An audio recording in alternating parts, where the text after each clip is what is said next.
AI 모델 훈련시켜 보신 분들이라면 아마 다들 공감하실 텐데요. 하이퍼 파라미터를 이렇게 바꿔보고 저렇게도 바꿔보고 별짓을 다 해봐도 어느 순간 성능이 딱 막히는 지점이 오잖아요. 더 이상 정확도가 오르지 않고 정체되는 바로 그 답답한 순간 말이죠. 네, 바로 이 성능 정체기. 이게 오늘 우리가 함께 풀어볼 핵심 문제입니다. 사실 많은 개발자분들이 겪는 아주 현실적인 딜레마죠. 진짜 모델 좀 만져봤다 하시는 분들은 이거 완전 내 얘기다 싶으실 거예요. 그쵸? 우리 모두의 마음속 질문 같은 거죠. 자, 그런데 만약에요, 모델이 예측을 수행하는, 그러니까 실제 서비스에 들어가는 비용은 전혀 늘리지 않으면서 정확도를 5% 이상이나 끌어올릴 수 있다면 어떨까요? 와, 이게 정말로 가능한 이야기일까요? 자, 그래서 오늘 소개해드릴 개념이 바로 이겁니다. 앞서 말한 그 어려운 문제에 대한 아주 우아한 해법, 바로 공짜 선물 보따리입니다. 이름부터 뭔가 솔깃하지 않나요?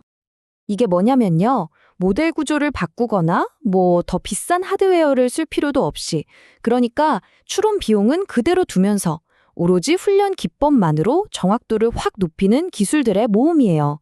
핵심은 바로 추론 비용 제로라는 겁니다. 네, 바로 이겁니다. 이게 진짜 중요한 포인트인데요. 성능을 위한 공짜 점심이라는 말이 딱 맞아요. 모든 마법은 모델이 학습하는 훈련 단계에서 일어나고 실제 서비스가 돌아가는 추론 단계에는 아무런 부담을 주지 않는다는 거죠. 자, 그럼 이 선물 보따리 한번 열어볼까요? 그 중에서도 가장 대표적인 기법인 믹스업부터 자세히 한번 살펴보겠습니다. 믹스업, 이름 그대로 이미지를 섞는다는 건데요. 아주 간단해요. 두 개의 다른 이미지를 가져와서 마치 투명도를 조절하듯이 스르륵 섞어버리는 거예요. 레이블도 마찬가지로 섞어주고요. 이렇게 하면 모델이 너무 한 가지 특징에만 집착하지 않고 좀 더 일반적이고 강인한 패턴을 배우게 됩니다. 근데 이걸 그냥 쓴 게 아니고요. 연구원들이 객체 탐지 모델을 위해서 특별 버전을 만들었어요. 물체가 다른 물체에 가려지는 상황, 이걸 오클루전이라고 하잖아요. 이런 문제를 더 잘 해결하기 위해서 시각적으로 일관된 믹스업이라는 걸 고안해낸 거죠. 자, 그러면 이게 그래서 진짜 효과가 있냐? 모델이 정말로 튼튼해지는 게 맞냐? 궁금하시잖아요. 이걸 보여주는 아주 재미있는 실험이 하나 있습니다. 이름하여 방안의 코끼리 실험입니다.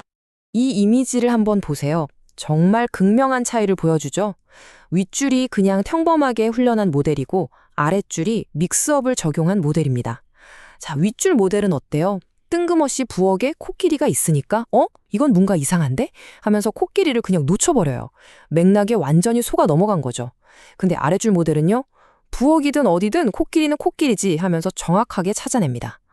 와, 이게 바로 믹스업이 만들어낸 강건함의 차이입니다. 그래서 점수가 어떻게 나왔냐? 무려 94.12%입니다.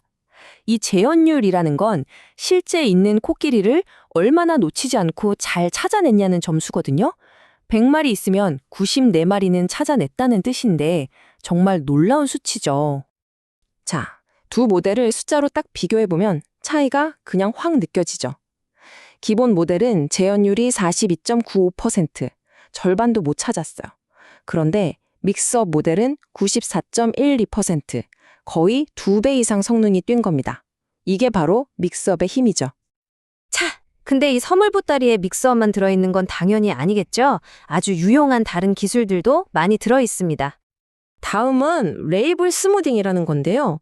말 그대로 정답 레이블을 좀 부드럽게 만들어주는 거예요. 모델이 너무 자신만만해지는 걸 막기 위한 기술이라고 생각하시면 쉬워요.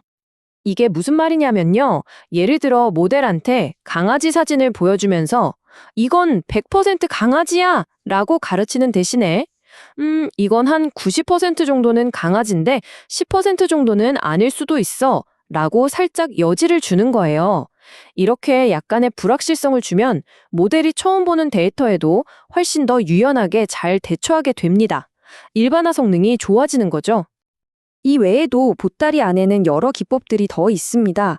예를 들어서 훈련을 좀 더 안정적으로 만들어주는 코사인 학습률 스케줄링, 또 여러 GPU를 쓸 때 성능을 높여주는 동기화된 배치 정규화, 그리고 다양한 이미지 크기의 모델이 잘 적응하도록 돕는 랜덤 형태 훈련 같은 것들이 있죠.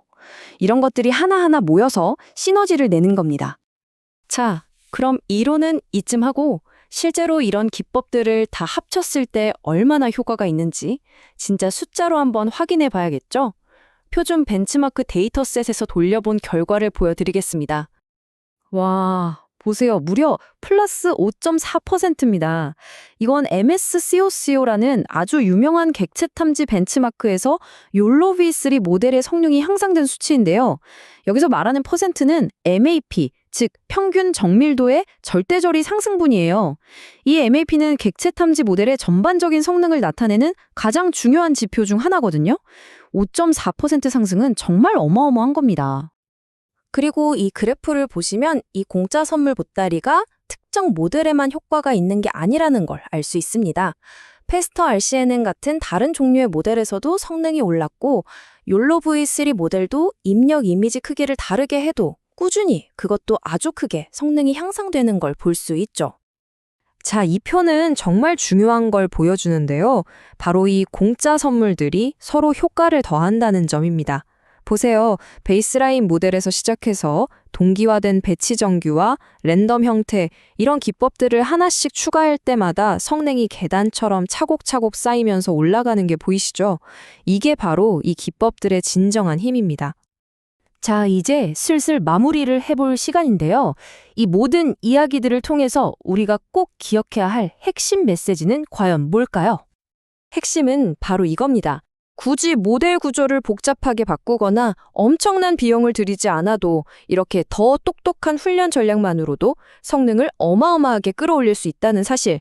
그리고 가장 중요한 건 이 모든 게 실제 서비스를 운영하는 추론 단계에서는 단 1원의 추가 비용도 발생시키지 않는다는 거죠.